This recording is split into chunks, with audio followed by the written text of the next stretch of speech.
Time to see if I can get another family heirloom radio going. This time it's my grandmother Vicky's 1949, I believe it's 1949, CapeHart Panamuse going. This one's going to be a bit of a challenge, as right now it is, other than a little bit of crackle out of the speaker when flipping the switch between bands and phono, it's pretty much dead. So let me grab the camera and we'll take a quick tour of this. Okay, you can see the cabinet and finish itself, at least on the front, is still in really nice shape. Always did enjoy this style of veneer finishing with the mahogany. Now, of course, it's not a priority right now, but we'll be having to see if I can find some similar grill cloth, to take care of that. Let's go ahead now. I've got the chassis already out. It tops in pretty good shape, all things considered. It was always inside the house. This is the phono side, and pot metal motor. I remember from when I was a kid. That motor is, as pot metal will often do, is kind of expanded and busted apart. So this will be a separate project.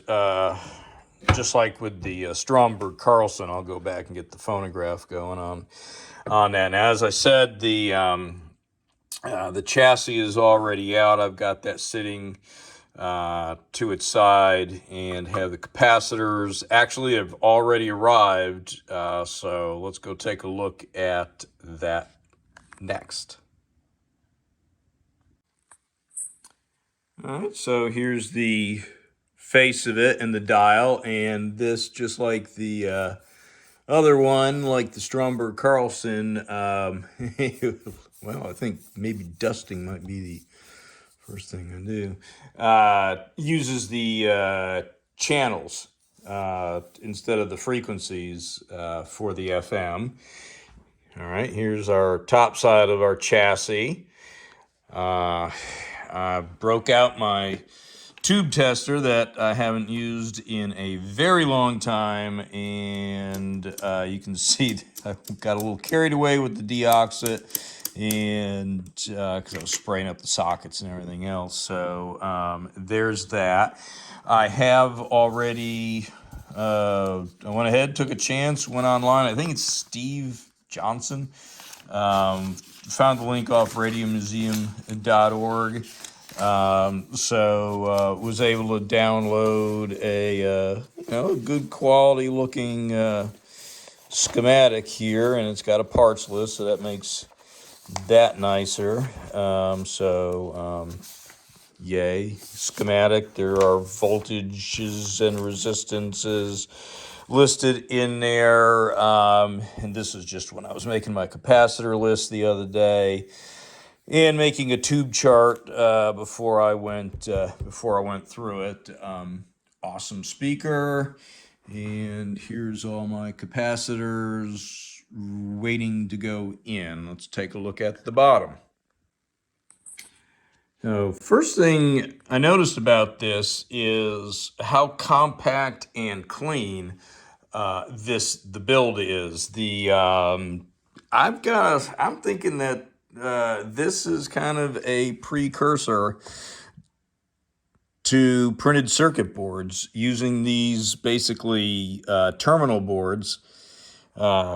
You can tell, and the Stromberg Carlson also had a pre-laced wiring harness, but this has most of the components on boards. There's very few that are connected to the tube sockets. There's not just not a lot of discrete components out in the middle as compared to the Stromberg Carlson and almost everything else from back in the day. So this is 1949, And the little transistor radios started appearing in the 50s with the, the printed circuit boards. And I'm kind of thinking this is like a precursor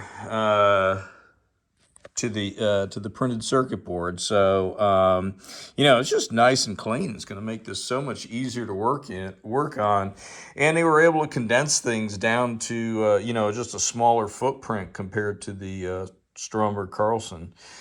So next thing is just get going on the recapping.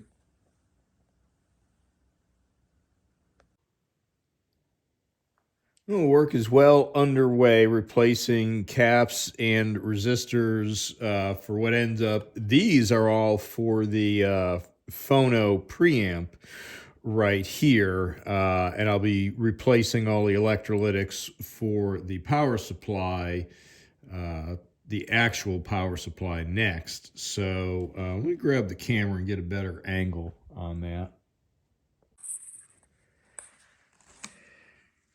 All right, so these capacitors all here that I've all recapped and replaced these resistors, which, believe it or not, as tiny as these are, they were packaged as half-watt resistors, so I've got my fingers crossed on that they actually are. I didn't order carbon because, the carbons just change. That's why we're doing this anyhow. They change value a lot, and they were like $2 a piece. I do have some that have held their value, so I'm going to leave them alone. This electrolytic down here is the actual power supply electrolytic, and it's all above ground, and it sits above ground on this 22 ohm resistor right here. Let's see if I can get a little light in there. So you see that 22 ohm right there. The top side here is this rail here. This is ground. So then this goes to the electrolytics in the power supply. So let me show you that next. So the electrolytic for the power supply, you can see I'm not washing it out. It's sitting on a piece of insulated board. Now, the electrolytics that I've replaced are all these guys right here and several of these resistors in them. I've got a few more to finish up. This schematic is, I'm glad I have it as a loose guide, but it's a bit annoying in that all these resistors are marked like, for instance, this one right here, even in the parts list, wherever you see it's marked with M for Meg Ohm, they're all actually K. That 100 meg right there is K. In the parts list, it's the same way. In real life, they're all 1,000 kilo ohms, not meg ohms. So next, I'll be replacing these electrolytics here. There's the 22 ohm resistor sitting above ground. So this electrolytic can sits with 4 electrolytics in it, sits on an insulated board and is not tied to ground. So this resistor for biasing. Okay, well, the 1949 CapeHart Panamuse 24N4 is sort of alive after recapping. I have no RF. I've got this, I can't touch it because it's got a lot of voltage on it, but I'm troubleshooting the RF. I've got no AM or FM, but if I get in close to you'll hear this.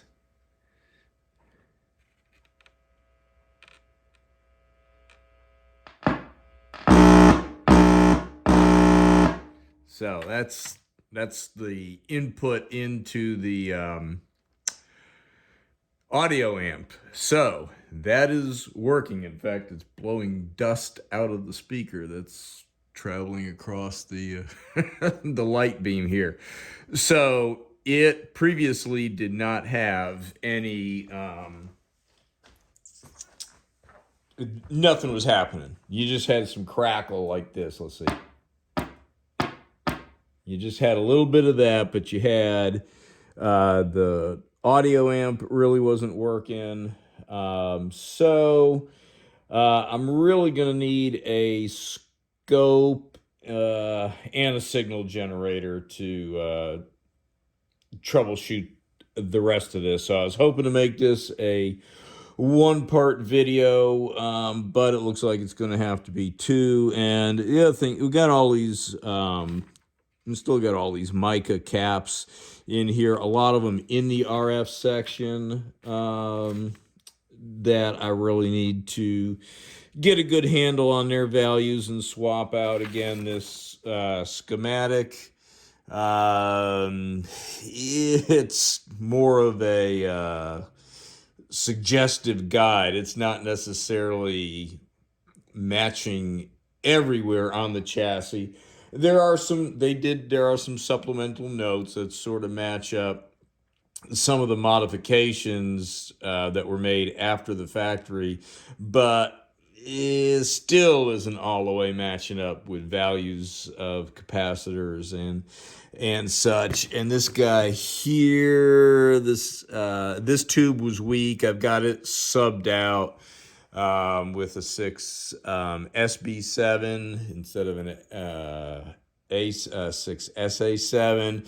Still, that made no difference, and that's one of the IF transformer wires. They're disconnected right now. So anyhow, I hope you enjoyed this, and I will be posting a second video on the troubleshooting